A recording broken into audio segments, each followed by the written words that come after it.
Ho, ho, ho, and welcome to a post-holiday edition of Filmcast Without a Cause. I'm Jacob Rosdale. And I'm Patrick Boberg. Jacob, are you hoping for big things in 2013? Big things, and we will be getting to some of our wishes for 2013 later in the show, but we start off the show like we do every week with the latest news in Hollywood land. Pat, you emailed me a story earlier this week. I'll let you present it, as it were.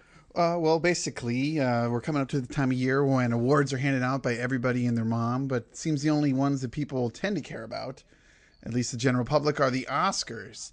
And every year people hang their hat on Best Actress, Actor, but it seems like something that movie makers tend to hang their hat on, especially writers and directors, is Best Original Screenplay or Adapted Screenplay. Either, I think, is a major deal. But Jason Reitman of Juno, Young Adult, Up in Air fame, has been nominated several times for Best Screenplay and Best Director and Best Movie of the Year with both of Juno and Up in the Air.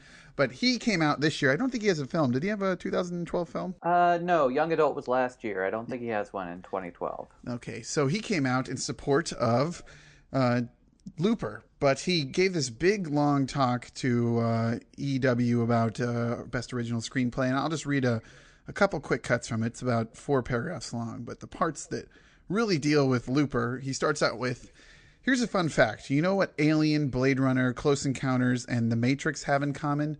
I mean, outside of being timeless, groundbreaking movies that changed the way we watch cinema, none of these films were acknowledged for their screenplays. And then he goes on to talk a little bit about sci-fi and screenplays and how they make you think. And then, of course, he eventually gets to Looper. And he says that Looper is so deftly told that it's easy to forget how difficult the maneuvers are that Rian Johnson is pulling off with grace and sophistication. His screenplay employs unparalleled structure, fluidity, complicated and moving visions of the future, and a language of its own invention that is somehow foreign and yet just in our grasp. Its size and ambition slip by the eyes and ears so stealthily, and by the way, it's an independently made film. So, Jacob, are you on board with the idea that Looper should at least get a nomination? I think Reitman has several good points, and I think the main one being that science fiction has a stigma to it, and oftentimes they are the ones with the most complex script structures, and they have these high concepts that require deft exposition, and a lot of sci-fi films do that poorly, but I think Looper definitely does it right. I think actually all 3 of Rian Johnson's films, including Brick and Brothers Bloom, have really good scripts, and I think with this being his biggest hit, or the one that's gotten the most buzz to date, I really hope he gets some recognition because he writes these really intricate scripts, and Looper is definitely one of those. Looper and sci-fi in general, there seems to be an issue with the deus ex machina, just being able to make up your own rules to make the story as complicated or as, attractive as possible. But at the same time, people like to nitpick these films, and especially in Looper, as little as things as Bruce Willis is left-handed and Joseph Gordon-Levitt is right-handed. So it kind of seems to go all over the place with where you could choose and where you couldn't choose the film to be a nomination. It's one of the reasons that it's an original film. It's doing a lot of world building, which your typical drama or thriller doesn't do. It doesn't build a whole universe. And Looper comes in with it. I mean, it incorporates several different sci-fi tropes besides time travel. It creates this whole criminal underground and flying cars, and there's so many ways that a sci-fi film can go wrong. And the fact that Looper gets most of it right, I think that should be commended. But the Academy, using the films that Reitman cites, Blade Runner and Close Encounters, they don't get recognized very often. I think maybe the hardest part might be that if it is overlooked, you never get the justification for why. They're never going to come out and say Looper didn't make it because, well, we had to have these 5, and Looper just wasn't quite. It was number 6 or something like that. And the case could be that there are 5 better original screenplays out there, too. I won't know until February or January or whenever the Oscar nominations come out before I get upset about it. But I do want to say I think the Academy has gotten better about recognizing science fiction films, especially in the Best Picture category since they've expanded it to 10. I think Inception has been included with the Best Picture nomination. District 9 as well, and I also think those got screenplay nominations. So it's not unheard of for sci-fi films now to get some recognition. But whether Looper is one of those, I don't know. Staying in the topic of screenplays, one thing I wanted to talk about was the Blacklist. And the Blacklist comes out every year. And if you don't know what it is an annual survey done by industry professionals, mostly script readers at production companies. And what a script reader is, it's someone who tons of scripts and submissions come into a production company. Usually lowly interns or whatever are the people who have to read them before they give them to their boss, who gives them to their boss, who eventually gets it to a film executive. And this has been going on since 2004. And what it is, it's a survey that recognizes the top motion picture screenplays that are not yet produced. And these are not necessarily the best screenplays, but rather the most liked. So it's really a list of favorites. And it started off with really these low-level professionals. And I think since 2004, it's grown and grown, and there's probably some higher-ups now. It used to be an insidery thing, but since it started to get press, it wouldn't surprise me if some companies are kind of using it to get buzz on certain properties, but that's being cynical. And the proof is in the pudding. Films that have been on the Blacklist that have gone on to win awards include like Juno and The King's Speech. Slumdog Millionaire was on the list, and one of your favorite films, I know, Pat, Lars and the Real Girl. Mm-hmm. Sometimes Blacklist films get made and don't end up being great movies. I never saw The Beaver, but I remember it was on the top of the list a couple of years ago. But Pat, did you get a chance to look at the 2012 Blacklist? Were there any films on there that you were looking forward to or really hope get made? Well, yeah, I definitely looked through it, and it tends to be, it seems, the biopic craze. I don't know if I haven't looked this deep and seen the entire list before. But there's a ton of biopics on here, and one that obviously sticks out. I'm not crazed to see it, but just sticks out as definite Oscar fodder, as The King's Speech was. And I don't think it was on the Blacklist, but like obviously Lincoln this year. Just those type of, I don't know, political films that seem to make that type of rumble. But the Rodham screenplay, it's 39 votes for a favorite or something that is a script that people are looking forward to. It's not on mine, but I tend to veer towards the weirder ones or the things that are interesting. Like Our Name is Adam. An astronaut travels back in time to enlist the help of his younger self. I mean, that's obviously the time travel in there. But another was Who Framed Tommy Callahan? An elementary school student searches for the truth behind the candy bar ring conspiracy that got his brother expelled. And Tommy Callahan is the name of Chris Farley's character in Tommy Boy. So there's a couple, but I could pick more. Were there a couple that you were into? I think I'm kind of in the same boat as you, that a high concept sci-fi film, with this list you only get blurbs anyway. You get like 2 or 3 sentences. So the higher the concept, having not read any of these scripts and not really knowing the quality, pretty much a log line is what hooks me. And one of these I know is getting made, I believe, by Michael Bay's production company as a found footage film, Almanac, which was near the bottom of the list with 6 votes, which is a group of high school kids discover how to time travel but fail to recognize the potential consequences. Almanac, I believe, kind of referencing Back to the Future Part 2 and the Sports Almanac. I remember hearing that film had ties to that. So the fact that it got 6 votes, again, that might be studio manipulation, but gave me some confidence and looking forward to that film coming out. I think we actually talked about that film, and now that I think about it, it's almost like Chronicle, but instead of telekinesis, it's time travel. Yeah, we did talk about it, now that you mention it. And this was one that I was bringing outside knowledge into that interests me. I saw that Zach Whedon had a film, and Zach Whedon is Joss Whedon's brother, and he wrote for Fringe, and he was part of the Dr. Horrible project. And he has a film that got 6 votes in here called Come and Find Me, which sounds pretty mundane by the log line. When his girlfriend goes missing, David must track down her whereabouts after he realizes she's not who she was pretending to be. Sounds like a standard thriller, but it'd be cool to have 2 Whedons out there making good films. So that's kind of more cautious optimism on my part. Do you happen to know how many of these Blacklist films that are on here never get made? I don't. I would imagine probably most of them, because there's like 30 on here. No, that's too bad, because some of these definitely stick out that I'm worried won't get made just because of the time they're set in like Man of Tomorrow, an alternate 1940s reality where the government makes a bargain with some sort of mega robot to take over Hitler, and then in exchange for Chicago. That just sounds insane. Even if the film doesn't get made, usually getting on the blacklist is a big deal for a screenwriter because it helps them get their next job, helps you build a name in the industry. I had a question for you, Pat, because you're more of a sports guy than I. The number one film on the list is called Draft Day. And it says, on the day of the NFL draft, Bills general manager Sonny Weaver has the opportunity to save football in Buffalo when he trades for the number one pick. Do you know if that's based on a true story?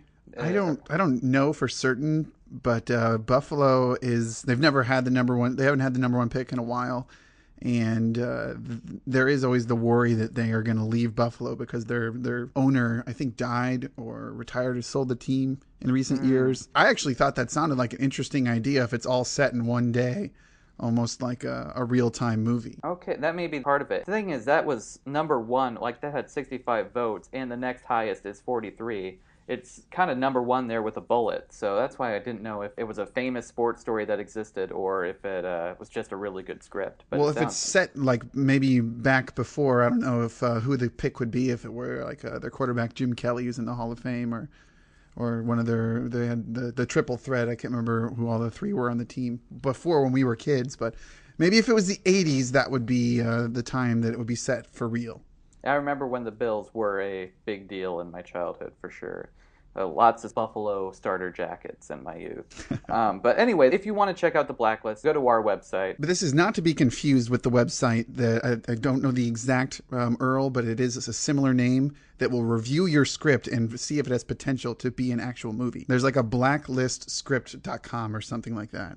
Okay, well, go to filmcastwithoutacause.com and let us know what movies you would like to see get made. One film I kind of question will ever get made. A couple weeks ago, we talked about Quentin Tarantino talking about his next project, and it sounded like it might be a 20s set gangster film, but he's doing the press rounds for Django Unchained, and he's already giving a different story. In an interview with Henry Louis Gates Jr. at The Root, he was talking about a project called Killer Crow. And what's interesting about this is that it's a spin-off of Inglourious Basterds, and it sounds like the Basterds from that film, including Brad Pitt as Aldo Rain, and I'm assuming, who is that director in that? Eli Roth. Eli Roth, yeah. As the Bear Jew would make an appearance as well. But did you read up on this, Pat? Just that it seemed that they were picking, in the film, there's some black soldiers they run into. It's been a while since I've watched the movie. Is that what they're saying, that sometime in the Inglourious Basterds movie they cross paths with this troop of black soldiers? Having just rewatched that, I don't remember a scene where something like that happens.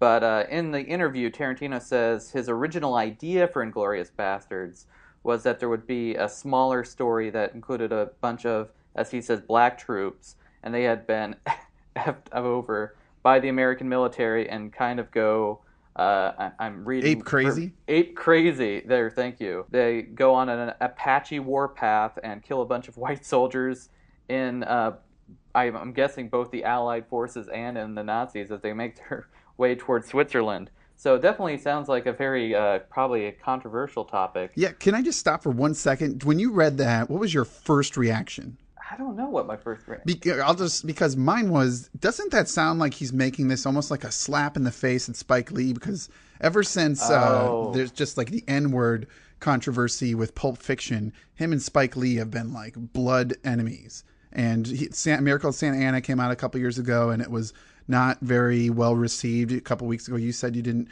think it was all that great. No. And even most recently, Spike Lee tweeted out that he thinks that Django Unchained is just a very poor taste film about making a joke of slavery. So maybe he's just doing this just to rile up Spike Lee. Yeah, that's very possible. And Spike Lee, it should be noted, said he wasn't going to see Django Unchained. And I haven't seen Django Unchained. Neither have I. So even if it is very well tactfully done, Spike Lee doesn't know he's writing it off immediately. You know, it does seem weird to me that Tarantino recently, I mean, as you mentioned with the N-word controversy, him using it a lot in Reservoir Dogs and Pulp Fiction and getting a lot of flack for that being a white guy.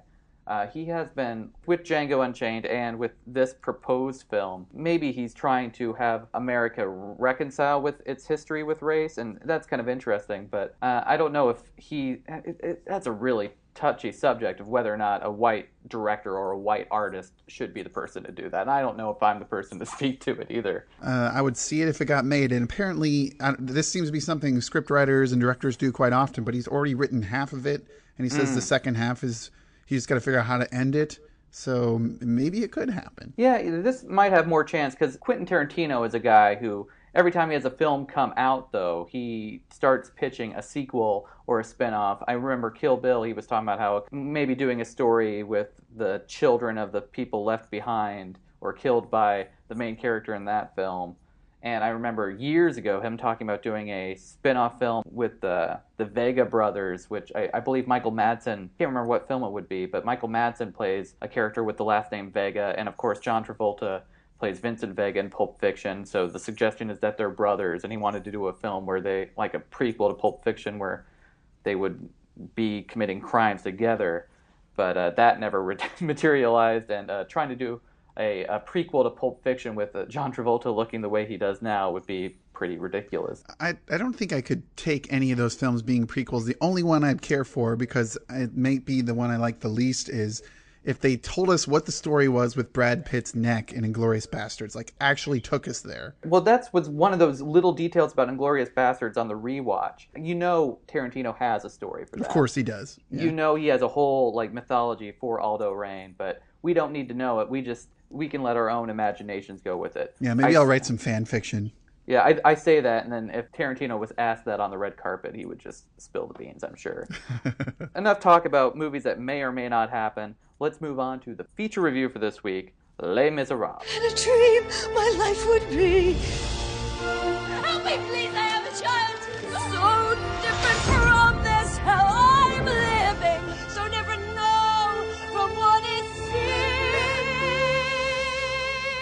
A convict on the run searches for redemption during the French Revolution in Les Miserables, the cinematic adaptation of the acclaimed stage musical. Strong and stand with me.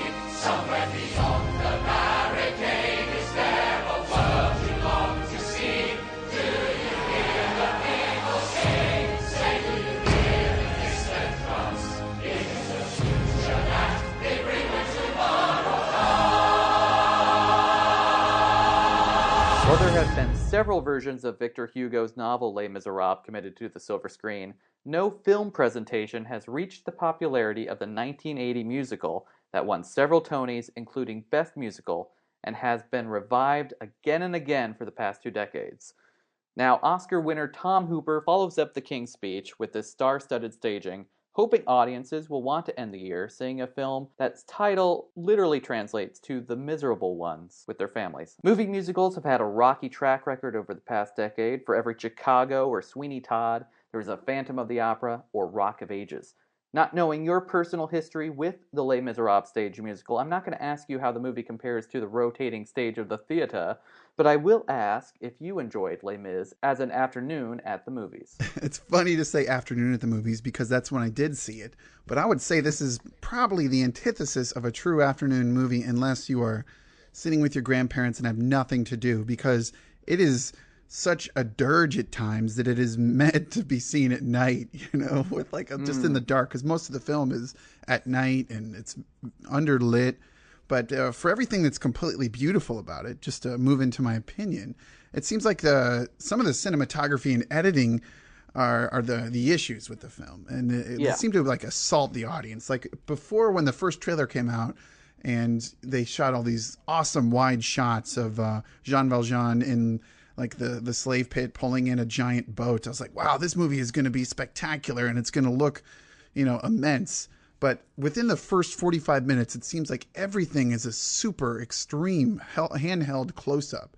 And while that does definitely work for some action movies and some dramas, it was just arresting and pulled me out of the film. And then there were certain points where it was almost edited like a music video, and it would pull you out at times. And I don't know if maybe it was just the time of day or if I wasn't ready for that, but it sounds like you had a similar experience with at least those properties. Yeah, I think the close-ups work at times. Like, for example, when it's a solo/monologue, I'm thinking specifically of Anne Hathaway's big solo, I Dreamed a Dream. Oh, yeah, sure. It stays on a close-up, and it's a long shot as she performs the entire song, and that works. That's very effective.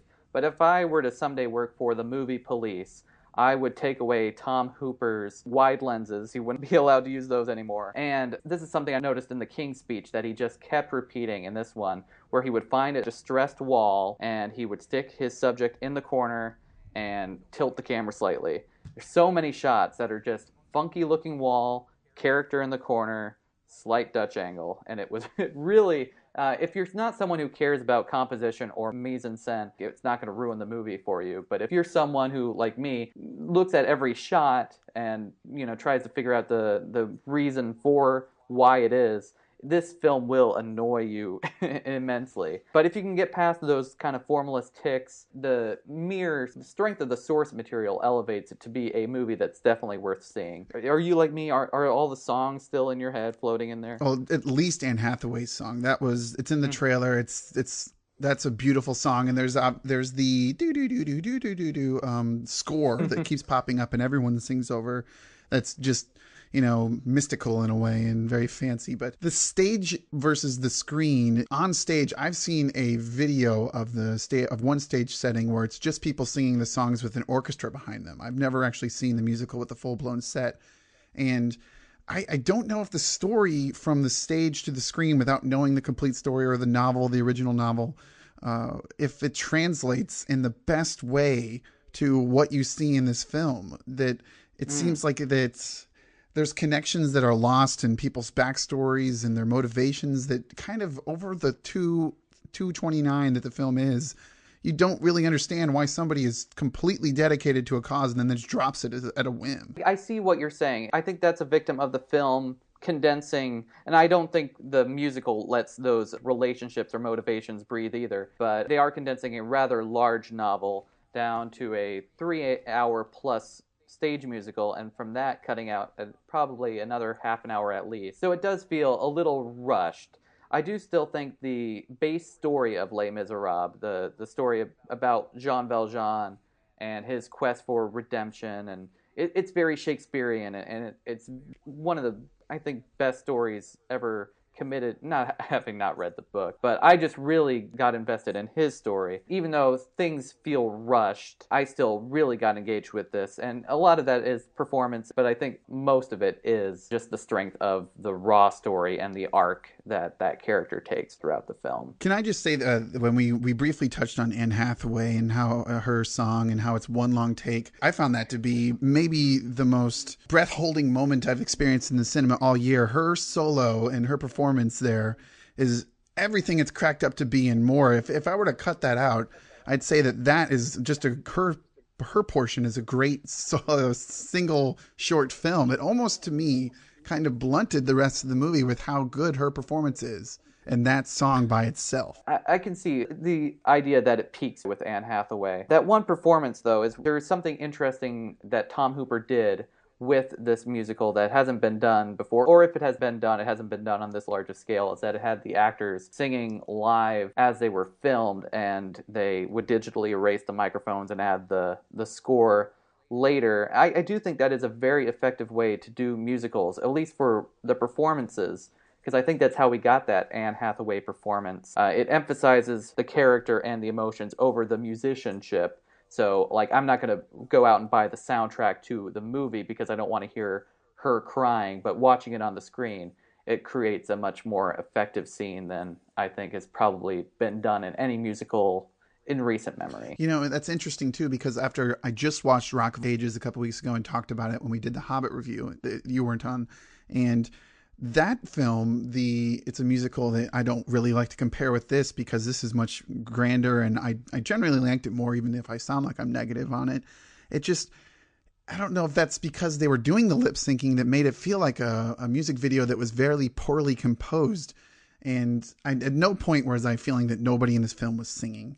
And that's maybe a great thing that you can say about this, is that they all brought it. And I don't even know if I would get so much down on Russell Crowe as I would just his part in the film and his character's development. One issue, and I'm pretty positive on this film, but if I had a legitimate issue with it, it is one of tone in regards to two specific characters who feel imported from a different movie.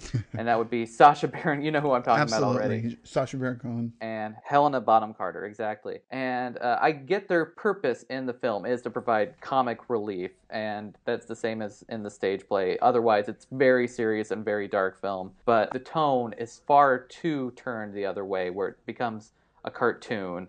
I think they could have split the difference a little bit. Literally, their last scene where they're in this cartoonish makeup, or the big George Costanza's favorite song from Les Mis, Master of the House.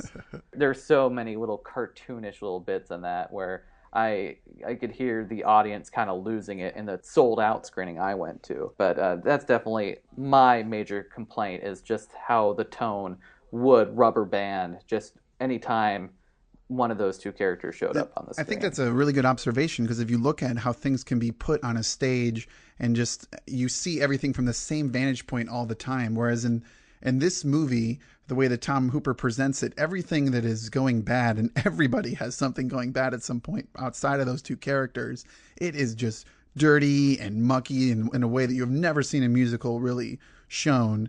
And then all of a sudden, here's this silly little bar scene, and them with a fake baby on the side of the road. And it is completely almost like a puppeteer outside of a house fire or something. That said, I do think both actors really do commit to the role. I think that's really a directing thing with the staging and how cartoonish the makeup and whatnot was gone. There did seem to be, with this film, plot holes that I tend to be dragged to with Javert. That's the character played by Russell Crowe.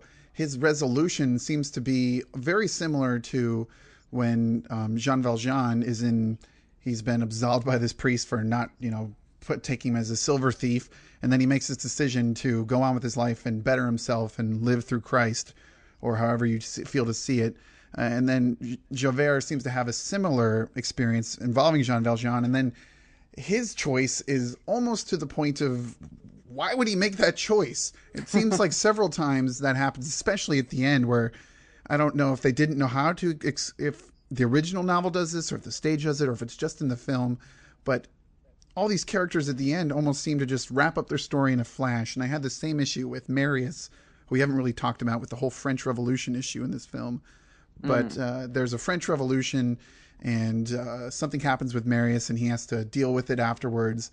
And what happens next, it almost seems like he is completely back to where he was before the whole revolution started. It's hard to deal with, and at least from my vantage point, as seeing how a story would naturally evolve. I have issues with the way the film felt like it was ending, and I don't know if my issues are the same as yours. I didn't have a problem so much with character motivations or whatnot, because I know it's just from an older form of storytelling where it's much more like it comes from a novel, so it's really hard to translate motivations, I think. And even if you're having the character literally saying what they are thinking, there is something lost. I just felt like the ending just felt like it kept going, kind of a Return of the King effect, where it would have a climax and then another climax and another climax. But how the musical deals with it is, because it's so long, it has an intermission in the middle.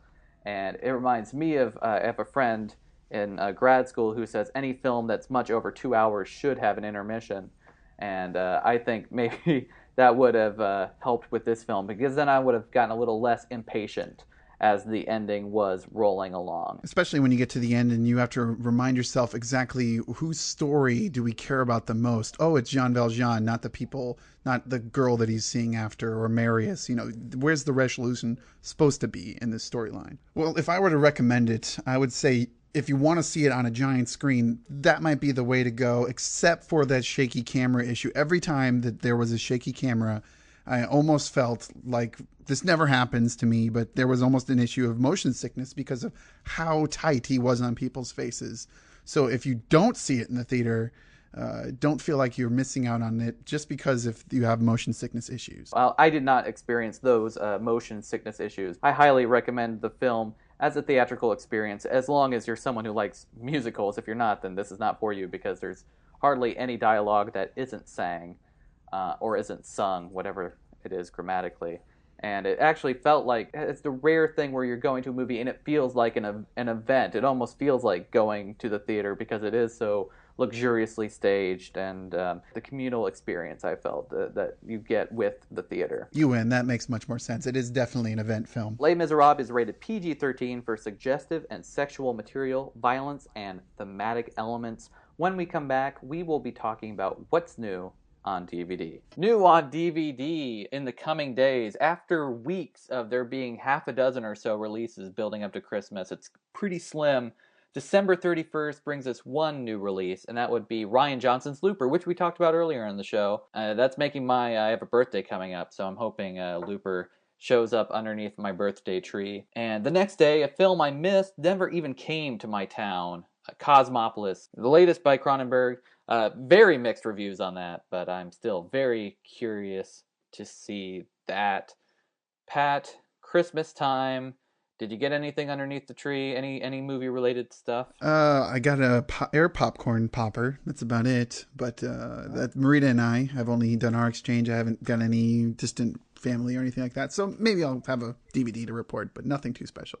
How about yourself? Well, I got one DVD set. I wasn't really expecting it. I'm so glad I got it. I got Steve Martin, the television stuff, which is a collection of Steve Martin's television specials he did for NBC, as well as stand-up material he did on HBO, and then a bunch of other random appearances he would do on talk shows or accepting the Mark Twain Award. Not quite movie-related, but until The Jerk comes out on Blu-ray, this will have to do it for me. Lots of funny stuff. I've been absorbing it over the past few days, putting it in. Every time I have a free hour, I'm going to have it done before break is done for me. So I highly recommend, if you get something, a DVD you do not like, and you're a fan of Steve Martin, return the DVD you don't want, get Steve Martin, the television stuff. It's a very handsome package, too.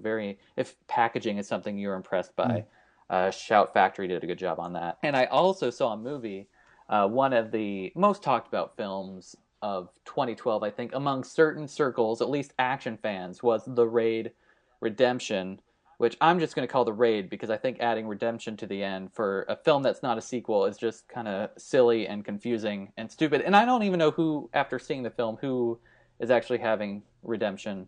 But Well, isn't there going to be a sequel to this, like Retaliation or something? Yeah, but wait until the sequel comes out before you add a subtitle. That's my general rule. Maybe this is the Star Wars of China or Korea, wherever it's from, and there'll be like a 9-parter to this, prequels and sequels. It's from Indonesia, actually, and I do believe it was a huge hit over there. And a sequel's already getting made. It was just called The Big Raid or The Deadly Raid over in Indonesia. And at first, I was like, I don't know if this really is living up to the hype as being like the most intense action film in the past few years. But after the first half hour, it becomes like a straight up martial arts film and very insane. It's basically, if you're not familiar with it, it's a bunch of cops who raid funny enough, they raid something, apartment complex that is hosting a drug lord. Pretty much the same plot as Dread 3D, but this was made concurrently, so they're not ripping each other off. If you're a fan of martial arts, and I do like martial arts films, this is definitely one to rent. It has one of the craziest 2-against-1 martial arts fights I can remember seeing. Pat, what have you seen? Hopefully something more Christmassy than The Raid. Oh, yes. I have seen one definite Christmas classic in National Lampoon's Christmas Vacation. And as funny as it is, it's not as funny as everyone seems to make it out to be, or as I remember it to be. There is definitely some really quality jokes in it and, bits, but I don't know. It doesn't hold up as much as I thought it would. What definitely holds up, and I watch every year with my family, is a Muppet Family Christmas special. Now, this came out in 1987. Jim Henson, all of his major characters are in it. See, the Muppets go to Fozzie Bear's mom's house unexpectedly, and then while they're there setting up, the Sesame Street characters show up and the Fraggle Rock characters show up. And this movie is so great because it's an hour long and all they do is sing Christmas songs, and there's a very loose plot about all these people showing up and Piggy showing up late because of a snowstorm. And will she make it? Won't she make it? But it's so good, and it's never been released on DVD officially or VHS for that matter, officially, because they're all at least used to be owned by different people. Jim Henson owned it and produced it, but they sold Sesame Street to one person, the Muppets to somebody else, and Fraggle to somebody else. So it was all really hard to get this officially sold. If you look all over the internet, you can get your hands on one that's been copied, or if you know me, I'll burn one for you. It's really good. Don't tell anybody I said that. Wait, this is on the internet. Darn it. But it's. I always say it is the single best Christmas special out there, and it also helps that on the version I have, there are some 1980s commercials, and I've been singing an Eminem commercial from 1987 for the last few days. It's still stuck in my head. And finally, Contagion. I did not mention it in our best of 2011, but it is definitely one of the best. I don't know if it's in the top 10 as my other list. It is somewhere up there, and I would say it's one of Steven Soderbergh's best, but something in the last few years has made that guy just love to make his scores super prominent and very derivative of each of the last few films he's made. So as much as I like it, the score just keeps getting in the way of the first hour. I don't remember the score to that, but I remember that being a very effective film and one I'm a fan of as well. Well, it is coming up to the end of 2012. We're recording this before 2013 rolls around. I don't believe there's supposed to be any end of the world when that happens or anything like that. That's past, right? For the most part, I think. I think the Incas have something coming up and the Aztecs, but I don't know when. But it's likely we will see 2013. And what I wanted to present to Pat was this idea, this scenario, this imaginary scenario where the movie genie comes to you, Pat. Mm-hmm. But the movie genie has very strict guidelines about what you can wish for. It has to be movie related, and it has to be something you want to occur within the next year. Specifically, this is the 2013 movie genie. It could be something that sets up, it could be a domino that sets up bigger things in the future. And we're each going to share our 3 cinematic wishes for 2013. Pat, do you want to go first, or should I, and kind of set the tone? Well, why don't you set it up, because I'm worried I might be a little slight with my wishes. I want to know what big grandiose cinematic wishes you have. Okay, well, I try to avoid the I hope this movie is good wish, but I am afraid 2 of mine are just variations on that. So if you're worried about that, you shouldn't be, because I think we're probably going to be in the similar boat. But my first wish to the movie genie is that even though I have yet to see the trailer for Pacific Rim, I hope that movie makes so much money. I hope it's a monster hit that Guillermo del Toro gets pretty much a blank check for whatever film or project he wants to make in the future. So he pulls a Whedon, as it's been termed? I would say more a James Cameron. James Cameron, is what I had in mind. That he becomes such a monster hit that he can do whatever he wants. And that's because he always has like half a dozen projects he wants to get made. Some of them he can't get funded. Others he just can't find the time for. But I want to see him be able to say, I want to make In the Mountains of Madness now with a hard R, and he can do it. That he can do Hellboy 3, that he can make whatever cartoons he wants to, that he can make a TV series of... he was attached to that Hulk television series. I want him to see that be done well. Basically, I just want to see Guillermo del Toro get the movie god power with a success of Pacific Rim. Regardless of whether or not I like Pacific Rim, I just wanted to make a lot of money because I have a lot of faith in Del Toro, and I want to see all these projects he's been cooking for decades now. That is definitely a very good wish. Have I been given the go for mine? Mm-hmm. Okay, well, for I tried to rank these as far as what I want, and my third wish might be 3 wishes in one, but I consider it in the Marvel universe, and yes, this is superhero related. But now that Edgar Wright has finished principal photography for The World's End, I want him to just ASAP get a camera going for Ant-Man. And I don't know if it's been casted or anything, but I really want that to get going because it's been greenlit, and I don't want Marvel to back off. Second to that, I want it to be connected to the Marvel Universe so that in either Avengers 2 or 3 or 5, they're going to keep coming with those, that he's in it soon. Because it's definitely a character that lends itself to so much hilarity and serious things with him, basically. Well, I don't want to ruin it for anybody who doesn't know anything about Ant-Man, but he's got some conflicting and dark things that happen in the future of his character.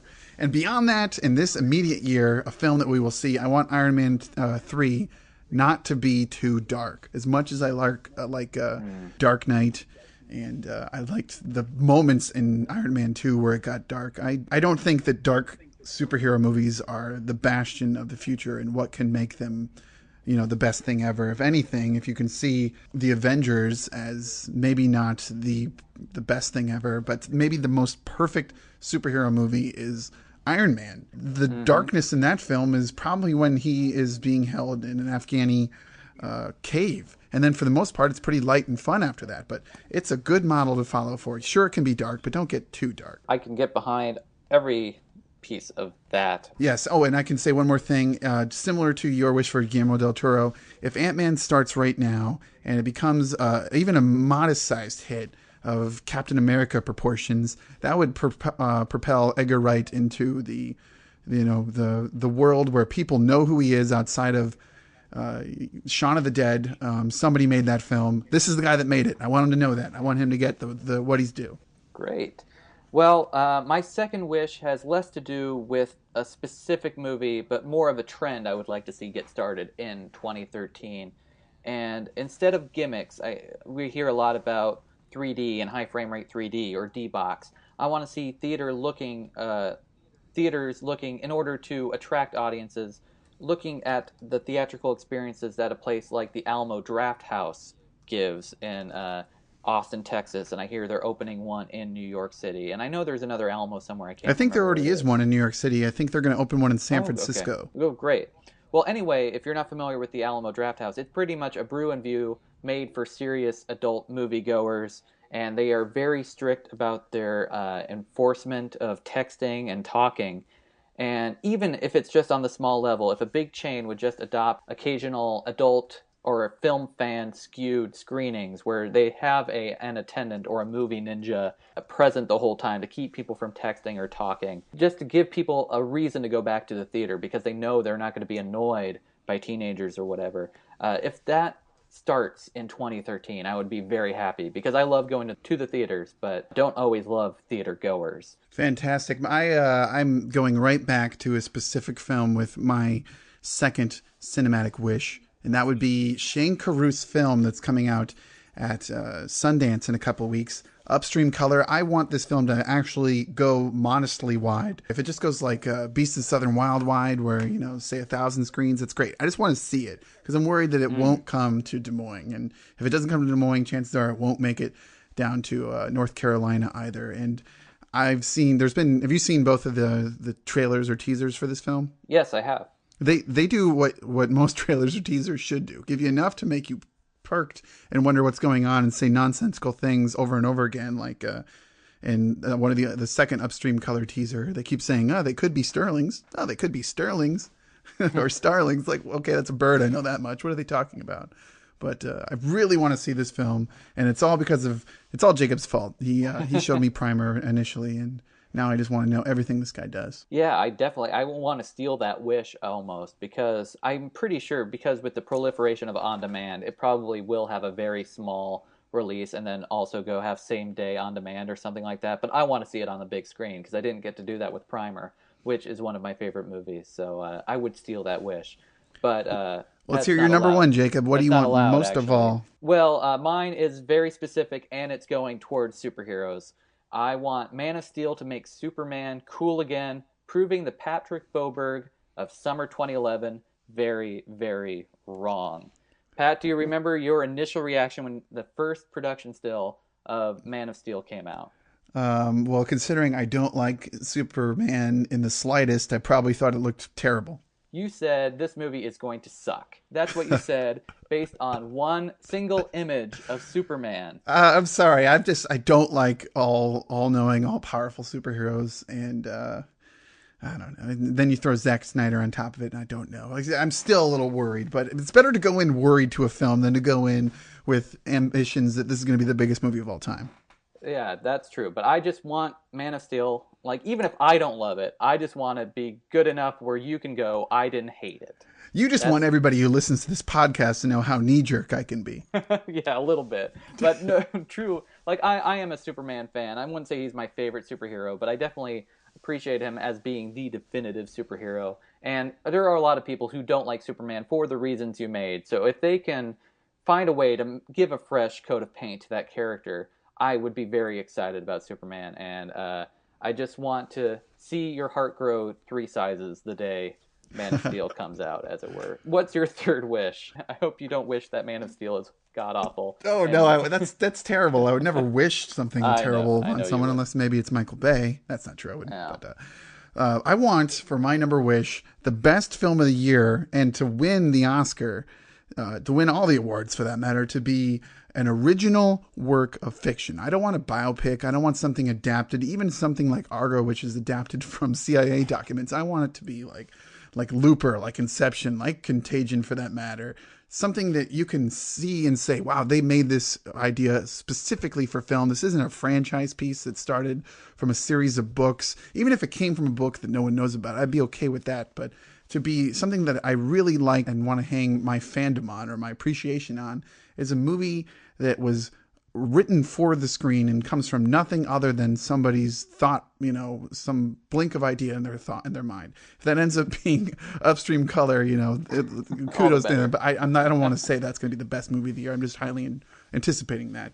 What do you think about my wishes, Jacob? No, I think they're very thought-provoking wishes. I'm glad you put a lot of effort into the silly movie genie idea that I had, and I'm going to go to bed tonight praying to the movie genie that all of our wishes will come true. Well, the funny thing is even if they don't come true, like for me, generally the best movie of the year is an original work of fiction. I don't ever say, wow, that biopic was so great, because most people probably know something about Lincoln, or everybody knows that Osama bin Laden dies, and we've heard almost every detail at this point about the raid. Mm-hmm. And I'm going to see Shane Carruth's film no matter what, and even if Ant-Man stinks, I'm going to love it. Yeah, true enough. Well, here's hoping 2013 is just a great year for movies in general, whether or not our specific wishes come true or not. And when we come back, we'll be talking about what the first wide release of 2013 is. Maybe it's a winner. Stay tuned and find out. So now that we've talked about what our wishes are for 2013, what is coming up in theaters? Well, the first big release coming out January 4th is Texas Chainsaw Massacre 3D.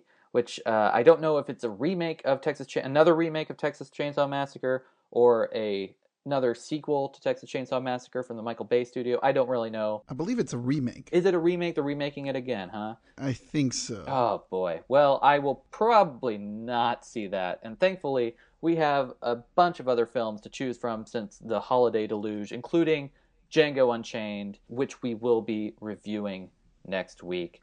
Also in theaters, of course, Jack Reacher, The Silver Linings Playbook, and Les Miserables, which we reviewed earlier in the show. And if people listening to this have seen any of those, Pat, what should they do? They should contact us via email, Twitter, the Flock phone, or feedback on our website. First, the website. That's filmcastwithoutacause.com. All one word. Filmcastwithoutacause.com. Leave a comment there. It'll make it in the show. Another guaranteed way to make it in the show is leave us an audio voicemail. Just call the Flock phone. That's 515-412-0737. 515-412-0737. If you're PG rated, it'll be very nice. Also, the Twitter, Filmcast WOAC, and it's also for Gmail, filmcastwoac@gmail.com. If you Google Filmcast Without a Cause, it'll probably show all that junk. So we're all over the internet. Hooray. Pat, Happy New Year. Thanks for joining me for another Filmcast Without a Cause. Wouldn't have it any other way, Jacob. And say those magic words to end the show. That's a wrap. I'm finished.